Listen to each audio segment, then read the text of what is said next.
It's open.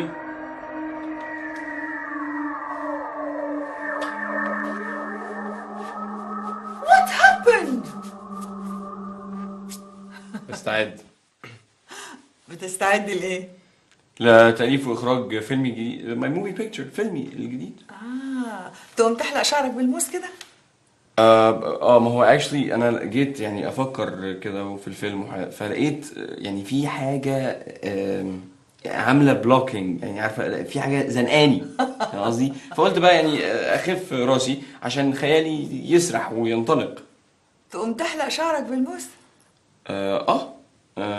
ما هو أنا عايز أبقى مخرج عالمي. أنا أول مرة أعرف. تعرف إيه؟ أعرف ليه المخرجين العالميين بيحلقوا شعرهم بالموس كده. اه ايوه، المخرجين العالميين بيقلدوني لان انا عايز ابقى مخرج عالمي يعني زيهم كده. شور يا هوت هتبقى مخرج عالمي. ليه؟ لأن حماسك لعملك ده هو اللي هيخليك تتقنه وتتفوق فيه. maybe يمكن. ده أكيد، لأن الناس اللي هيتمتعوا بفنك هيحبوك ويهتموا بيك وهتبقى نجم كبير من نجوم المجتمع. I hope so. I hope so. اهتم بفنك واتقن عملك وانت تحقق كل أحلامك. يعني لو انا عملت كده تفتكري كل الناس اللي هم حواليا وكده وجنبي هيهتموا بيا ويحبوني؟ يس، وربنا كمان هيحبك. Oh really؟ ليه؟ علشان ربنا بيحب كل إنسان بيتقن عمله. اوكي انا هجرب. أنا عايزاك تبقى متفائل، لأن التفاؤل من أهم دوافع النجاح. اوكي هحاول. قولي بقى، فكرت في موضوع الفيلم اللي هتعمله؟ ايوه، ما احنا قلنا قبل كده يعني فيلم رعب. رعب. ايوه. بس هو يعني ما فكرتش في تفاصيل معينه، بس فكرت في الاسم. ايه الاسم بقى؟ سميته ايه؟ هسميه Red Blood، الدم الاحمر. هو في دم لون تاني؟ صحيح. ايه ده، رايت، معاك حق. لا، يبقى الدم الاحمر مش حلو قوي. طيب اوكي، نخليه Black Blood، الدم الاسود. في دم لونه اسود؟ الله، يعني انت الاحمر لا عاجبك ولا اسود عاجبك؟ في دم لونه اسود. دم مين بقى؟ دم الديفل والشياطين، الديفل الكبير والشياطين الصغيرين. وعرفت منين؟ لا، ما دي حاجه معروفه، يعني اصل هما يعني اشرار فدمهم اسود، فاكيد دمهم لازم يبقى لون قلبهم اسود برضه. جد، دي فكرة ممتازة لو بنيت عليها موضوع الفيلم. انا عايز الفيلم يبقى مرعب. خلاص، شغل مخك وطلع العفاريت اللي جواه وخليهم يتنططوا واعمل الفيلم. هشغله واطلعهم ازاي؟ سخنها. اسخنها؟ بالقراية. قرايه ايه؟ قراية الكتب. كتب ايه؟ انا ما بحبش القرايه. من غير قراية لا هتنجح في تأليف ولا إخراج. and why is that؟ عقلك هيبقى فارغ، مش مثقف، مش هتقدر تقنع الناس بعملك ولا تأثر فيهم. ايوه، اثر فيهم ازاي؟ قلت لك بالقراية. تعالى أنا وأنت ننزل نشتري شوية كتب ونيجي نقراها سوا ونقعد ندردش مع بعض.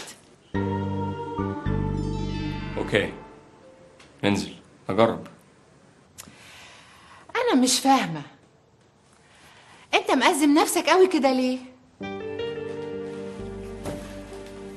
وعمرك ما هتفهمي يا جيجي.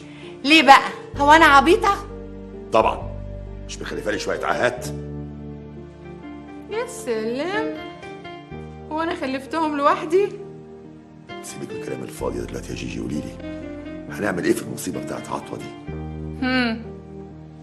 مش انت جايب له واحده عشان تعالجه؟ انا ابتديت اعتقد ان الجرح ده ما بقالوش علاج خلاص. ما تقولش كده عشان ما تزودش عقده. اخيرا اعترفتي انه معقد يا جيجي. يعني عقد بسيطه وسهل حلها. يا سلام، سهل حلها. طب ما تحلي يا فلحه، وريني شطارتك.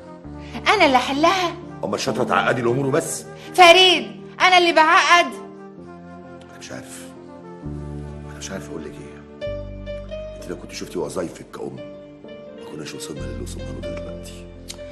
يعني ما تهولش المشكلة وتكبرها زيادة عن اللزوم. ما كبرش المشكلة زيادة عن اللزوم. دي أكبر مشكلة قابلتني في حياتي. هو فريد فاشوش تقف قدامه أي مشكلة في الحياة؟ مش أنت طول عمرك بتقول إنك أقوى من أي مشكلة؟ إلا مشكلة عطوة. اشمعنى؟ لأني ما قدرتش أحلها بفلوسي. فلوسي اللي اتعودت إن أنا أحل وأهزم أي عقبة تقف قدامي. مش قادر أحل ولا حتى أخفف نكبتي ولا مصيبتي في ابني عطوة. فريد، أنت بتعيط؟ أنا قلبي بينزف دم يا جيهان. بينزف دم على ابني اللي تعبت وشقيت وعملت كل اللي أنا عملته ده عشان يشيل اسمي من بعدي. للأسف فشلت. اهدى يا حبيبي اهدى، مش كده يا فريد. اهدى ازاي؟ اهدى ازاي بس وانا كل ما ابص في وشه بحس بالخساره. بعد الشر عليك من الخسارة. انا مستعد اخسر فلوسي كلها من اولها لاخرها بس ابني يرجع تاني كويس، راجل سوي. فريد، انت اللي بتقول كده. ايه فايدة فلوس الدنيا كلها يا جيجي لو يموت الامل في اولادنا، احس حاجة في حياتنا. بقول لك ايه يا خال؟ ايه؟ قبل ما اوديك للي هيشتري منك العربيه، عايز ايه؟ ما تتكلم. عايزك تحلف لي بالمصحف الشريف احلف لك على ايه يالا؟ انك مش هتاكل عمولتي وهتديني ال 10% بتوعي. لا، 5% كفايه عليك. طب مش هوديك. طز فيك، انا عارف العلوان في المريوطيه. ما المروتيه كبيره يا خال، مش هتعرف تروح لوحدك. طب هديك 6%. روح لوحدك. طب هديك 7% واركب بقى لبط. والله ما اركب ولا اركب باقل من 10%. يا واد ما تبقاش طماع، ادعي بس ربنا ان احنا نعرف نلزقها له الاول. اطمن يا خال، ده احنا هنلزقها له بصمغ كمان. طب اركب. طب احلف. يا واد ما انا ممكن احلف لك وما اديلكش حاجه برضه. اعوذ بالله، وهتحنس في يمينك يا خال. يا خال اتقي الله، دي الدنيا فانيه يا خال. هصوم 3 ايام. في دي انا موافق. موافق على ايه؟ انك تحنس في يمينك وانك تصوم 3 ايام، لو اني متاكد بقى ان انت مش هتقدر تعمل الموضوع ده. ازاي بقى؟ لانك يا خال عمرك ما صمت ساعه من ساعه ما ربنا خلقك. طب تراهني؟ اراهنك، ولو عرفت تصوم حلال عليك عمولتي فوقها بوس. طيب هديك 8% واركب بقى لبط. ما عنديش فصال. اركب بقى تبت. اركب.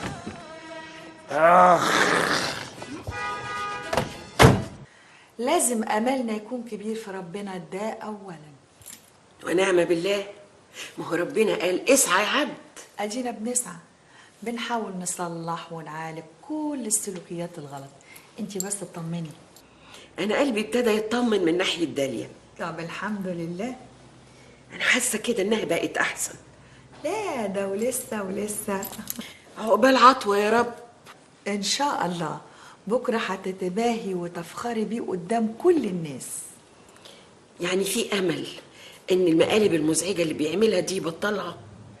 اكيد ان شاء الله، بس لازم حضرتك تعرفي بقى ان العلاج السلوكي بياخد وقت اطول.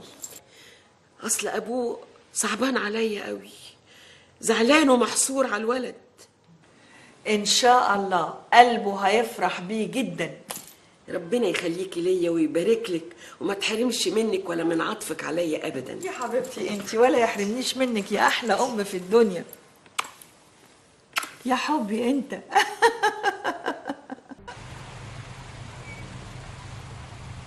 ياه، ده مشوار طويل قوي. طمن يا خال، كلها شويه ونوصل. طب ما تتصل بيه علشان ينزل يقابلنا ويعاين العربيه. يا عيني يا خال، هو بيفهم حاجه؟ ده اهترة. يعني هيشتري العربيه غميضي؟ يا خال ده ما تفرقش معاه، ثم انا كمان عارف هو عايز العربيه دي ليه. عايزها ليه؟ هو تلاقيه عايز يعمل بيها مقلب عشان يقعد يضحك على الناس. يضحك على الناس؟ ما هو دماغه طاقه كده ولاسع، بس انا بقى النهارده اللي هضحك عليه. هتضحك عليه ازاي يعني؟ هعمل فيه حته دي مقلب هيطلع من نغشيش مناخيره. مناخيره؟ عشان اقرفه زي ما قرفني. احنا رايحين نقرفه ولا نلبسه العربيه؟ تخافش يا خال، هلبسه العربيه وهعمل فيه بدل المقلب 2. John shook his head. Okay. He held up both hands. You're afraid, of course, of the tomb of the cave people. It's not funny, said Snowy. Every single person who dug up King Tut's tomb in Egypt died soon after. Oh no. I thought I'd read the story in one of the...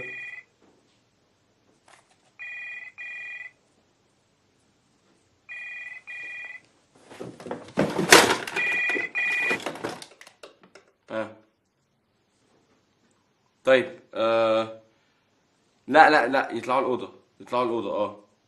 تعالى معاهم. اوكي.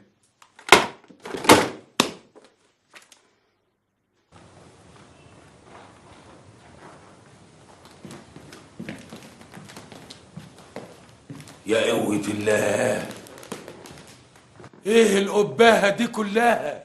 هو انت لسه شفت حاجة؟ ده صالون واحد من ضمن صالونات كتير قوي في القصر. بقول لك ايه؟ ايه؟ هي عمتك عايشة هنا؟ لا لا لها سكن تاني جنب القصر. وهي فين؟ لما نخلص بقى مأموريتنا نبقى نروح نزورها ونسلم عليها براحتنا. اتفضلوا، هطة بيه منتظر حضراتكم فوق. ماشي، يلا بينا يا خال. هطة ده يبقى مين؟ يبقى عطوة. ما هو عطوة هنا بيدلعوه يقولوا له يا هطة. وماله؟ حقه، لازم يدلعوه. طب يلا بينا يا خال. يلا بينا.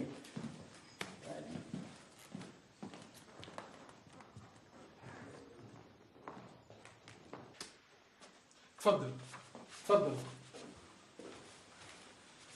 ايه ده؟ احنا داخلين ننام هنا ولا ايه؟ نام يا خال بس اقعد هنا. ايه ده كله؟ ايه ده كله؟ ايه ده؟ اوعى هات الكهرب. امال فين بطه؟ بطة؟ بطة مين يا خال؟ اللي هنبيع له العربيه. يا خال اسمه هطة مش بطة. هطه ولا بطه؟ هو انا هاكله؟ امال انت جاي هنا ليه؟ مش عشان تاكله؟ اكله؟ ده انت هتاكله وتدبسه وتلبسه. البسه؟ عربيتك الخردة. خردة؟ مش هو اللي شبطان فيها؟ صدق اللي قال رزق الهبل على المجانين. ما تخرب بقى وطي صوتك لحد يسمعنا، ما تبقاش فقري ونحس كده. إلهي يخرب بيتك يا خال لو كلت عمولتي. هديك عمولتك يا تبت.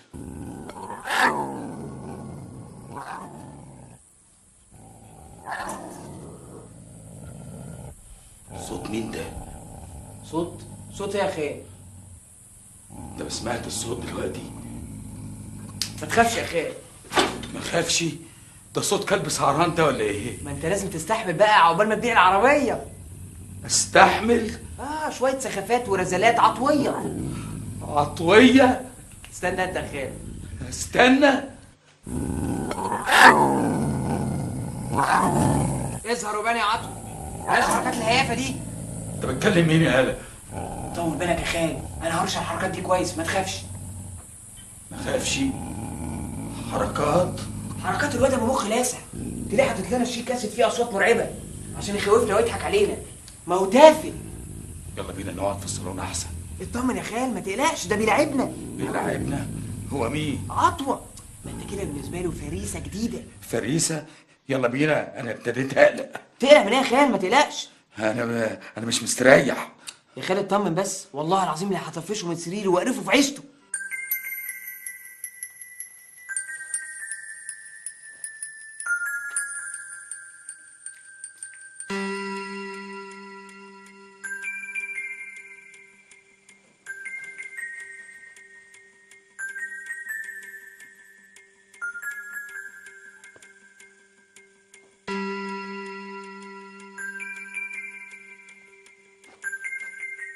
بتعمل ايه يا هلا؟ ما هو انا بقى لازم اقرفه. ايه ريحة الجيفة دي؟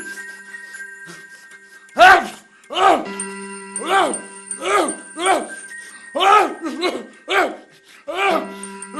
نخرج من هنا يا خالي قبل ما نتخنق، ده انا فاقع له 3 كباسيل. يلا أعوذ بالله من الريحة وأعوذ بالله من الريحة. يا خالي يا خالي، ده عطوة يا خالي، ده عطوة.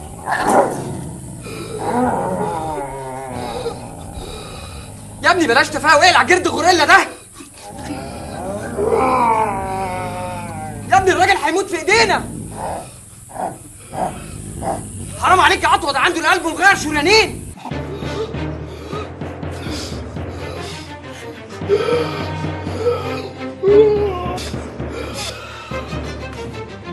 عاجبك كده؟ اغمى عليه. اغمى عليه من الريحه المقرفه اللي انت عاملها دي. خالي فوق يا خالي. This is not funny. This is not funny. طب روح هات كولوني يا اخي عشان نفوقه. يا ابني كلونة ايه في الريحه اللي انت عاملها دي؟ لازم نطلعه بره يشم اي حاجه. طب ايدك معايا.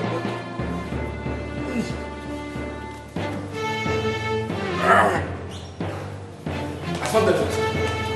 المريض فين؟ المريض جوه في الصالون، اتفضل.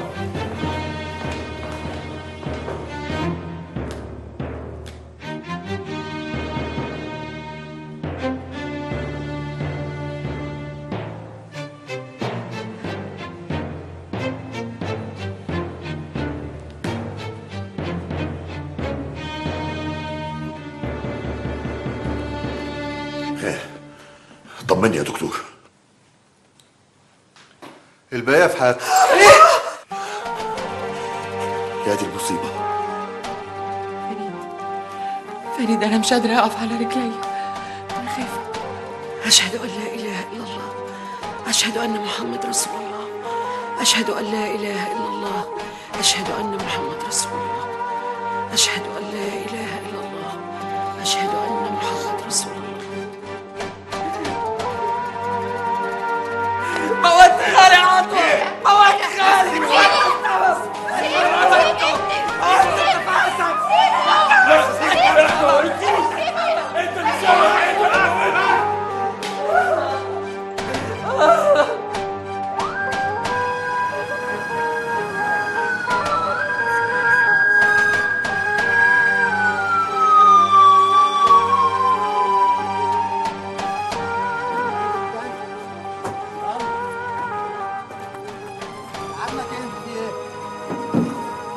انت معلش لو سمحت ممكن نستنى هنا؟ ليه بقى ان شاء الله؟ عشان انا كلمت داد ومستنينه يجي عشان يخش معانا البوليس اوفيس. خش جوه، لما يجي ده نبقى ندخله لك يا حبيبي. يلا دخله جوه. اوفيس جوه. أرجوك يا فندم، ده ابني الوحيد. أيوه أنا مش طالب كتير يا فندم. أنا الكل طالبه إنه يتعرض على النيابة النهارده عشان بس ما يباتش في التخشيبة في الاسم. لو سمحت يا فندم، زي ما قلت لحضرتك ده ابني الوحيد. حضرتك مش متخيل الموقف هنا عامل ازاي. أنا وأمه قلوبنا مولعة عليه نار يا فندم. أيوة. أرجوك يا فريد، أرجوك أعمل أي حاجة. أنا ابني مش ممكن يبات في حتة زي دي، أرجوك عشان خاطري، أرجوك. أنا كنت أموت نفسي. وبعدين يا جيجي اهدي، احنا مش ناقصين حرقة قلب. اهدي. أهدى ازاي بس يا طنط؟ أهدى ازاي يا ناس؟ بليز مام، هدي نفسك وما تعمليش في نفسك كده. حط حبيبي، يا ترى أعمل إيه دلوقتي؟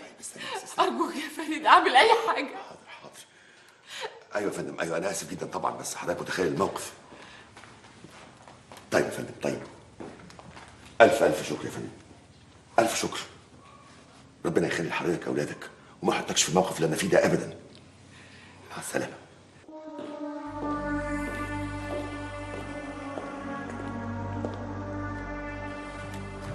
انت لسه هنا؟ انت هنا بتعملي ايه؟ يا بجحتك، انا مش عايزه اشوفك هنا في البيت عندي تاني، فاهمه؟ يلا بره بره بره من غير ما نعرفه. بقى هي دي المشكله؟ امال ايه المشكله بقى يا ست الدكتوره؟ اذا كنتوا ما انتوش عارفين لغايه دلوقتي. انت بتدافعي عنها يا طنط؟ انا بدافع عن الحق ورزقي على الله. اكسلنت تيتا، وانا معاكي. معاها في ايه يا بنتي؟ في الحق يا ماما، مس نور ملهاش اي ذنب في اللي حصل ده. انت تخرسي خالص. لا مش هخرس. ايوه، عشان عمرك ما حسيتي بينا، وعمرك ما حاولتي حتى تعرفي احنا عايزين ايه ولا محتاجين ايه.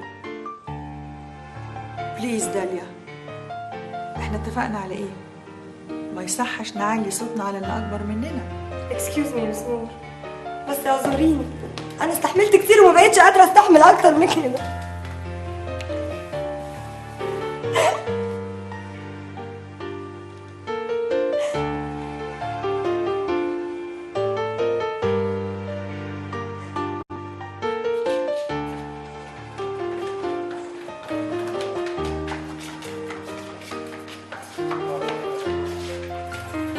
خش يا اخويا، تعالى يا حبيبي ما تستناش، خش.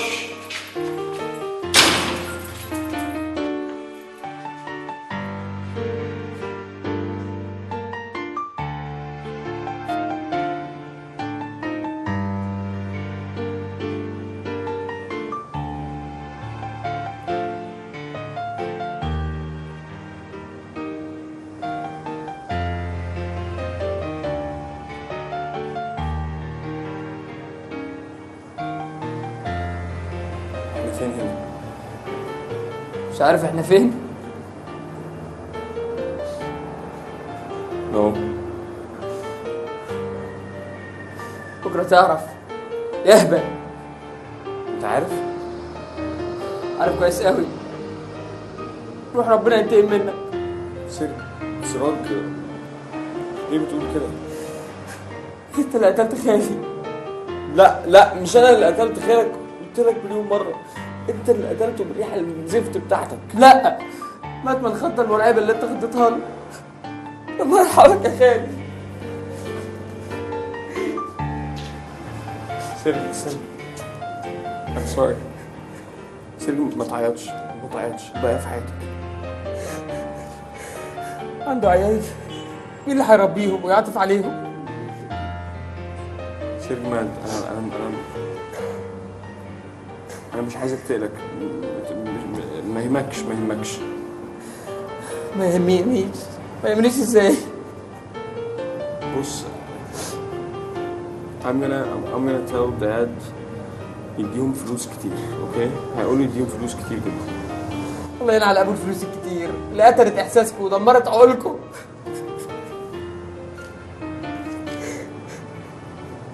اطمن يا فريد بيه. اطمن ازاي يا متر؟ يعني ما تزعجش نفسك قوي كده. دي جريمه قتل. قتل خطأ، ممكن تقايض جرح. ممكن تقايض جناية ضرب أفضى إلى موت. وايه الفرق بين الاثنين؟ جنحة القتل الخطأ عقوبتها الحبس، لكن الجناية عقوبتها السجن. الاثنين اسفت وانيل من بعض. لا يا فريد بيه، لا ازاي يا سعاده المستشار؟ الجنحة عقوبتها من سنة إلى 3 سنين حبس. الله يطمن قلبك. أما الجناية فعقوبتها من 3 ل7 سنين سجن. الله يريح قلبك. لا كده بمنتهى الصراحه طمنتني اكتر. هدي نفسك يا فريد بيه، ان شاء الله هنلاقي مخرج. ايه هو المخرج؟ الحقني بيه. لازم ننتظر يا فريد بيه. ننتظر ايه بالظبط؟ ننتظر تكييف النيابه الواقع. لا، انا عايزكم تلحقوا الولد قبل موضوع التكييف ده ما يحصل. انا عايزكم تخرجوا ابني زي الشعره من العجين. هدي نفسك يا فريد بيه.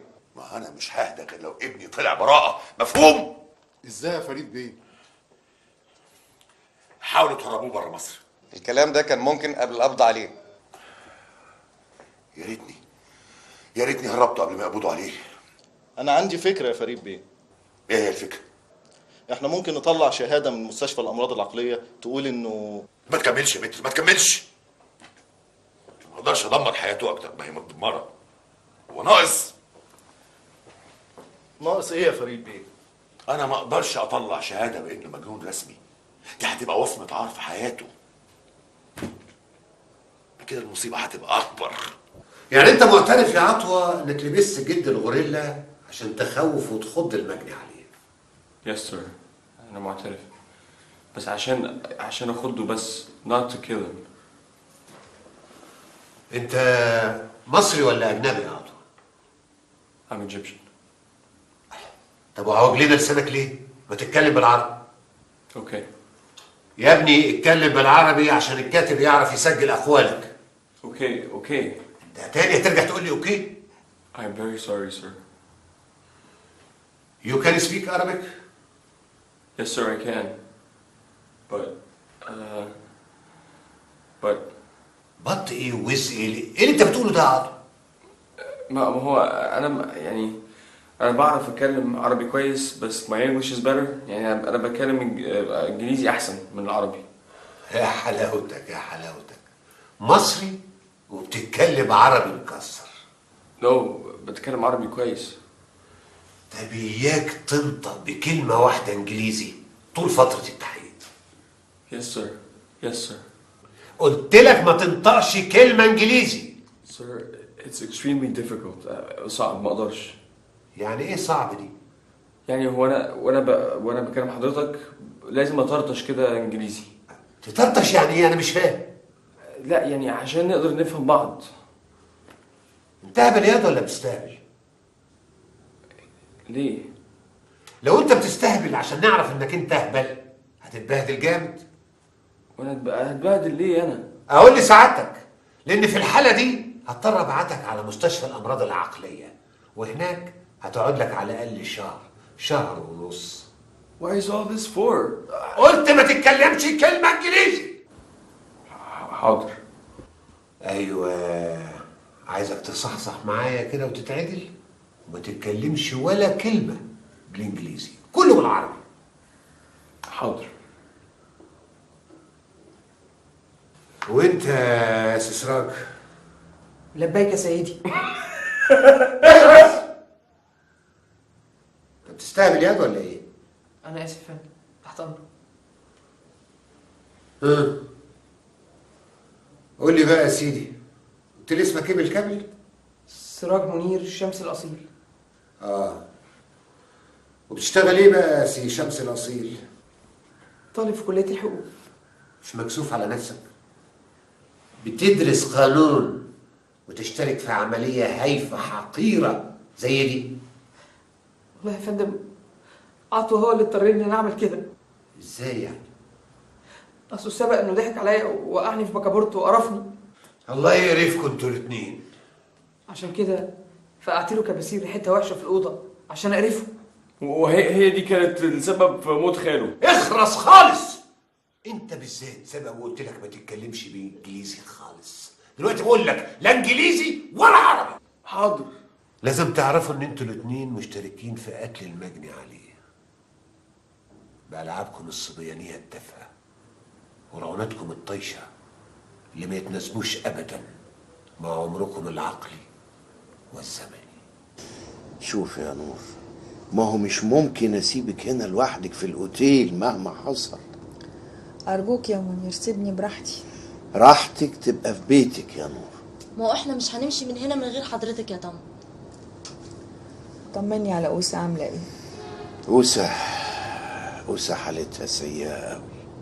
اكيد، ربنا يصبر قلبها. ربنا يلطف بينا جميعا.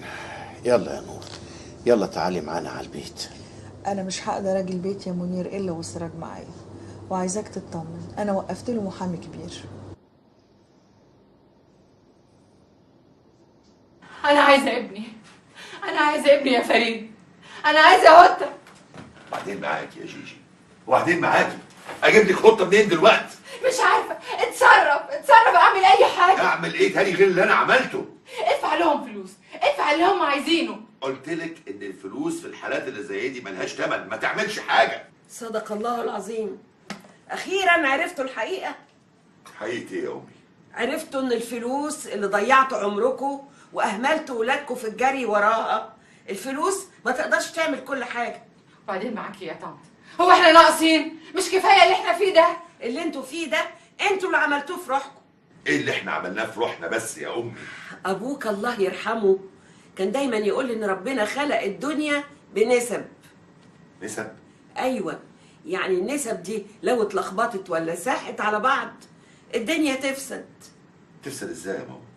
يعني لازم ندي كل حاجه في الدنيا لازم نديها حقها.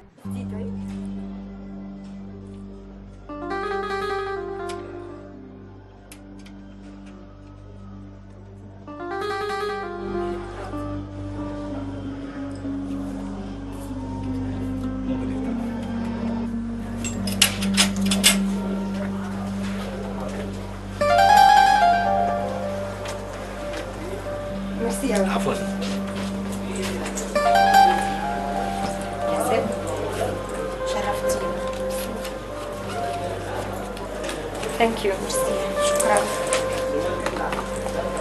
استني يا مزمزل، طلعي الحاجه اللي سرقتيها. حاجة ايه؟ انا ما سرقتش حاجة. سرقت حاجه وخبيتها جوه الشنطه. حاجة ايه يا بني ادم انت؟ انا اعرفك حاجه تانية لما نفتشك يا حراميه. فتشها يا مدام. انا داليا فشوش. في ايه يا جلال؟ فتشها يا مدام. طلعي الحاجه اللي سرقتيها في شنطتك. انت كمان هتقولي حاجة؟ هتكدبيني انا وتصدقيه هو؟ طلعي الحاجه بدل ما اطلب لك البوليس يجي يفتشك.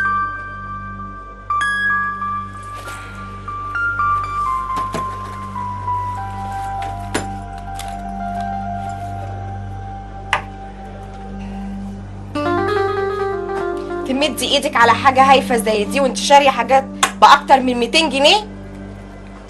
انا اسفة، ومستعدة ادفع ثمن الحاجات دي، بس بلاش البوليس، ارجوكي بلاش البوليس. انا لازم اسلمك للبوليس يا حراميه. لا لا، ارجوكي بلاش البوليس، انا مش حراميه والله العظيم، انا مش أمال حراميه. انت ايه؟ انا بنت ناس والله العظيم، بنت ناس. اخرسي يا حراميه، هطلب لك البوليس. بوليس؟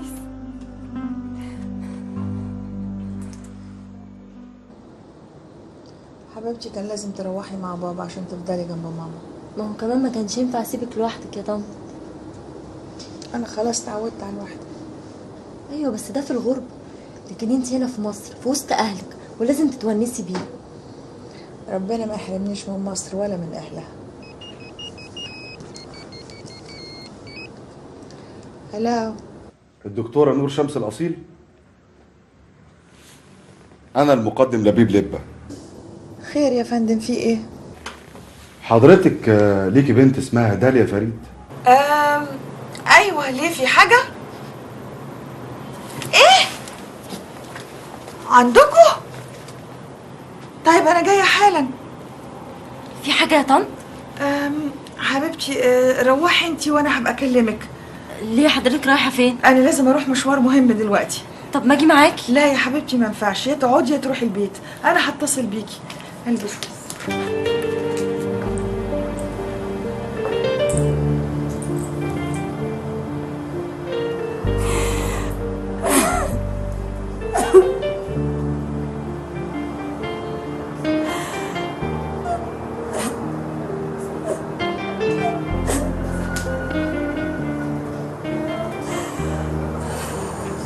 يا بنت ارحمي نفسك، بتعيطي على ايه؟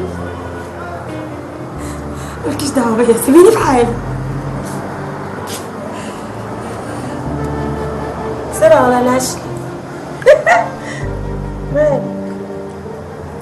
سيبوني في حالي، مالكوش دعوه بيا. بس خلاص عرفنا، تبقى اداب، ولو انك معصعصه قوي. ده بقت ماما.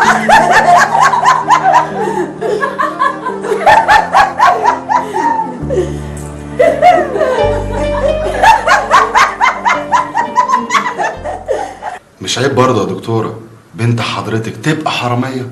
نو، بنتي مش حراميه. مش حرامية ازاي بس؟ ما هي اتقفشت اهي وهي بتسرق من محل زي ما قلتلك. بنتي مريضه نفسيا وبتتعالج. عندك اللي يثبت الكلام ده؟ اظن اللي تشتري حاجات من المحل ب 200 جنيه مش ممكن تسرق حاجه ب 10 جنيه الا اذا كانت مريضه. ايوه بس احنا خلاص عملنا محضر ولازم تتعرض على النيابة. ما كانش في داعي للمحضر ده خالص يا فندم. شوف يا دكتورة، انا علشان خاطرك هفرج عنها دلوقتي وهخليها تروح معاكي كمان، ده بضمان بطاقتك الشخصية طبعا، بس على شرط تجيبيها لي بكرة الصبح الساعة 8 هنا في القسم. ليه؟ عشان نعرضها على النيابة طبعا. وانا ما كنتش عاوزه الموضوع يكبر كده عشان صحه البنت النفسيه.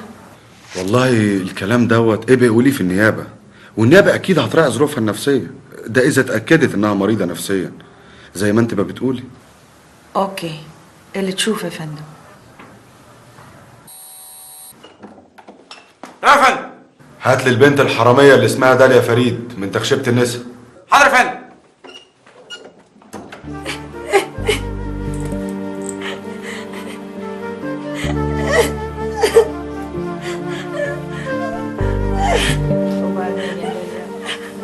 وبعدين يا حبيبتي اشربي يا حبيبتي. خايفه بس نور. معلش ما تخافيش يا حبيبتي. انا حاسه انهم عايزين يدخلوني السجن. ما تخافيش يا حبيبتي. امال هم عاوزيني اروح النيابه بكره ليه يا مستر؟ بصي، احنا بكره هنروح المحل اللي انت خدتي منه الحاجه ونحاول نعمل تصالح معاهم، وبعدين نروح النيابه ونشوف النيابه هتعمل ايه. ايوه مس نور، ارجوكي قولي لهم ان انا مش هسرق تاني، ولو ما قدرتش وعملت كده هموت نفسي، هنتحر. لا تموتي نفسك ده ايه؟ لا، ده انت لازم تحمدي ربنا وتشكريه على الموقف اللي حصل ده. ده اسود موقف عشته في حياتي. ما هو ربنا سبحانه وتعالى عملهولك لانه بيحبك. بيحبني؟ يس. انت مش صليتي ودعيتي؟ ايوه مس نور، صليت له ودعيت له وطلبت منه انه يخليني ابطل السرقه دي خالص.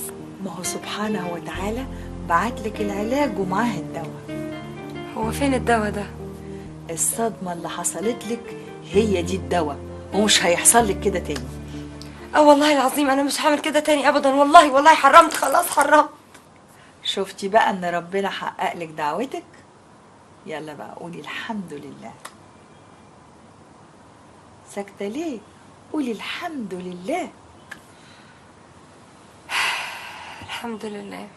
ودلوقتي بقى تقومي تروحي البيت عشان تيتا ما تقلقش عليكي، والصبح بدري تكوني عندي هنا عشان نروح المشوار اللي اتكلمنا عليه، وبعد كده هو نطلع النيابه.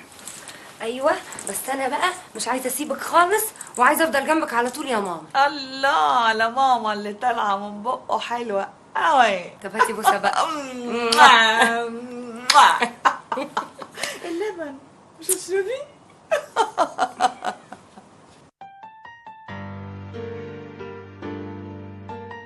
وأخيرا يا سيادة الرئيس، أريد التأكيد على وجوب معاقبة المتهمين عطوة فريد فشوش وسراج منير شمس الأصيل بأقصى العقوبة، بعد أن ثبت من الأوراق الرسمية التي أمام عدالتكم مدى استهتارهما بكل المقاييس والأعراف والقيم والإحساس بالمسؤولية الذي راح ضحيتها المجني عليه وهو رب أسرة فقد حياته بسبب لعبة سخيفة تافهة كانوا بيلعبوها مع بعض. الاثنين دول لازم يبقوا عبرة لأمثالهم من الشباب الطيشين المستهترين بقيم وأعراف وتقاليد المجتمع اللي للأسف ما أكثرهم في هذه الأيام يا سيادة الرئيس. وشكرا سيادة الرئيس. الدفاع يتفضل. تسمح لي يا سعادة القاضي، عايزة أقول كلمة قبل سماع الدفاع. أنت مين؟ أنا الدكتورة نور شمس الأصيل، أستاذة في علم الاجتماع والتربية. وإيه علاقتك بموضوع القضية؟ المتهمين دول يبقوا أولادي يا فندم. أولادك؟ كدابة يا سيادة القاضي، كدابة، أنا أم هدى.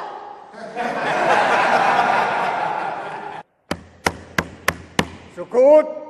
اقعدي يا جيجي، بلاش كوعس وفضايح، اقعدي. هطة مين يا ست انت؟ أنا قصدي عطوة فريد فشوش، أنا أبقى أمه، مش الست دي كدابة. بس ما يصحش، اقعدي بقى اسكتي. لا مش هسكت، أنا مش هسكت، أنا هقول كل حاجة، أنا هقول الحقيقة. عايزة تقولي إيه؟ أنا عايزة أقول إنه الست اللي واقفة هناك دي هي السبب في المصيبة اللي إحنا فيها دي. نو مام، الست دي ملهاش أي سبب في اللي إحنا فيه. وأنت مين كمان؟ أنا داليا فشوش، أخت عطوة فشوش. طب ما تتكلميش من غير ما تاخدي إذن يا داليا، إحنا في محكمة. ما هو عشان كده أنا عايزة أقول الحقيقة. تقولي الحق في إيه؟ حقيقة إن الست دي هي أعظم وأطيب وأحسن ست شفتها في حياتي، وأنا بحبها. بليز داليا اقعدي، اديني فرصة أتكلم مع حضرة القاضي. اقعدي حبيبتي. يسلم فمك، قلتي اللي أنا نفسي أقوله. اتفضلي يا دكتور، عاوزة تقولي إيه؟ قبل ما نحاكم أولادنا وشباب بلدنا ونحكم عليهم بالطيش والاستهتار زي ما السيد رئيس النيابة قال، فالعدل يقول إننا لازم نعرف الظروف الاجتماعية اللي نشأوا فيها. أيوة بس بحث الظروف الاجتماعية مش هو موضوعنا النهاردة يا دكتور. إزاي يا فندم؟ ما هو مش ممكن نتهم شبابنا ونحكم عليهم وندفعهم ثمن أخطائنا. أخطأنا؟ أولادنا من إنتاجنا، وإذا كان فيهم أي عيب فيبقى إحنا اللي مسؤولين عنه. ده كلام صحيح، بس يا فندم أنا بنت بلد مصرية مولودة في السيدة زينب، حصلت على ليسانس في الدراسات الاجتماعية من جامعة القاهرة. كلام عظيم جدا. وبعدين؟ سافرت على أمريكا وعشت فيها أكتر من 20 سنة. كملت دراساتي العليا واشتغلت في مجال تخصصي، والحمد لله ربنا وفقني فيه. حنيت لأرض الوطن، حنيت لحضن مصر، ورجعت عشان أتدفى بيه. كنت مشتاقة للعطف والحب اللي اتحرمت منهم في بلاد بردت فيها العواطف والحب فيها مات. بس مع الأسف لقيت الناس هنا اتغيرت، ما بقوش يحبوا بعض زي زمان. حرارة عواطفهم قلت حتى على أولادهم. لكن حمدت ربنا. حمدتي ربنا على إيه؟ على إن الحب موجود في قلوب الأولاد والبنات وشباب مصر كلهم، وده اللي خلاني أخاف. تخافي؟ تخافي من إيه يا دكتور؟ أخاف عليهم من افتقادهم للمثل الصالح والقدوة الطيبة، سواء في البيت أو في الشارع أو في المدرسة. والله معاكي حق.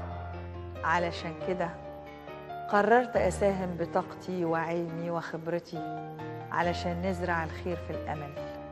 نزرع الخير في الأمل؟ في شباب بلدنا، في أولادي وأولادك وأولاد كل مصر، علشان نحميهم. نحميهم من إيه؟ من سلبيات الكبار. مش عاوزين أولادنا يتربوا على الكذب والغش والحقد. كلامك صح يا دكتورة، بس انتي عاوزة توصلي لإيه عشان وقت المحكمة؟ عاوزة أطالب ببراءة الشباب اللي واقفين جوه القفص، لأنهم ضحايا أبرياء. أمال مين الجناه؟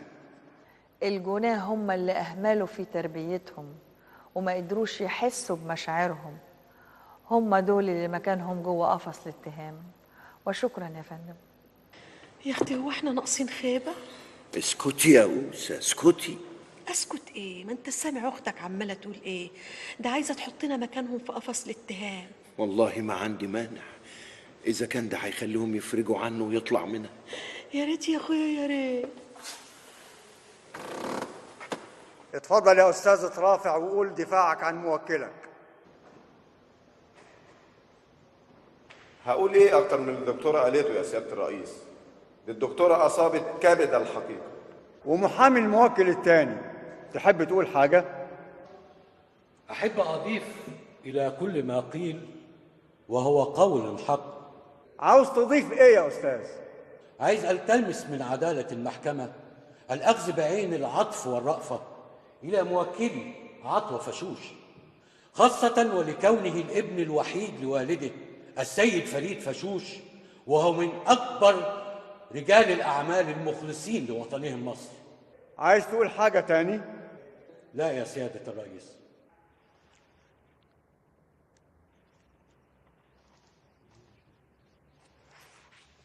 الحكم بعد المداولة. رفعت الجلسة.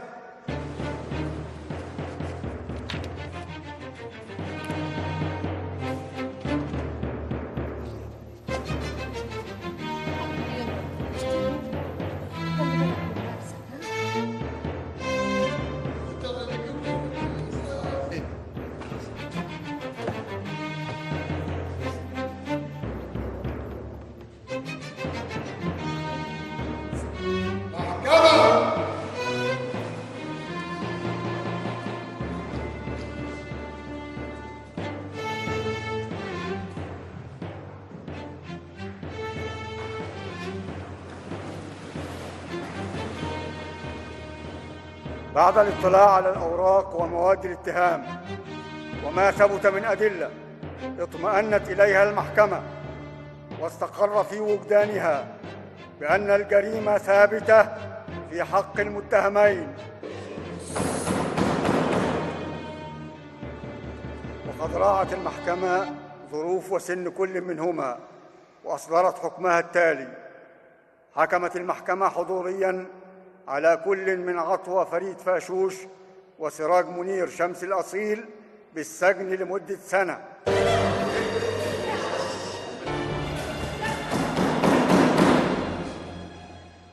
سنة مع إيقاف التنفيذ.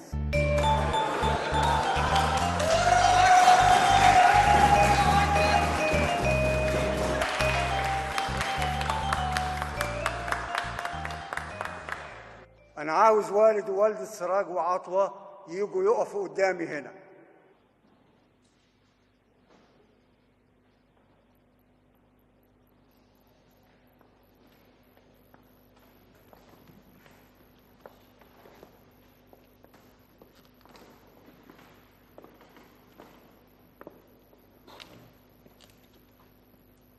أنا عاوز أفهمكم إنه لو كان القانون يديني الحق كنت حكمت عليكم أنتم بالسجن بدل ولادكم ومع عدم إيقاف التنفيذ. الله الله الله الله، ليه بس يا سيادة القاضي؟ لأنكم تستحقوا السجن فعلا. ليه بس يا فندم؟ عشان لما الناس يسألوا انتوا دخلتوا السجن ليه، نقول لهم عشان انتوا نجحتم في رعاية مشاريعكم وأعمالكم وفشلتم في تربية أولادكم.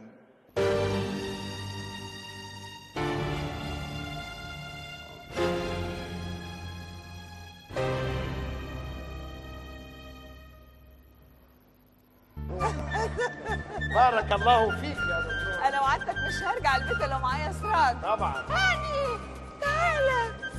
الف مبروك لسراج يا فندم. الله ألف يبارك مبروك. فيك، ده هاني هيبقى من العيله. اهلا وسهلا يا ابني، اهلا وسهلا. ضياء راح يجيب اخوه سراج من جوه اهم. ادي سراج اهو. استلم.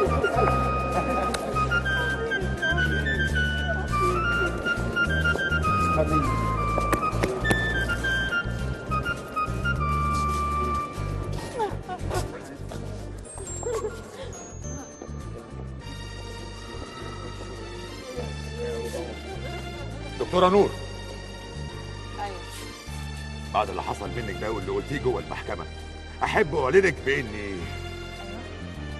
ما زلت متمسك جدا بالعقد اللي بيني وبينك. اتس فاني.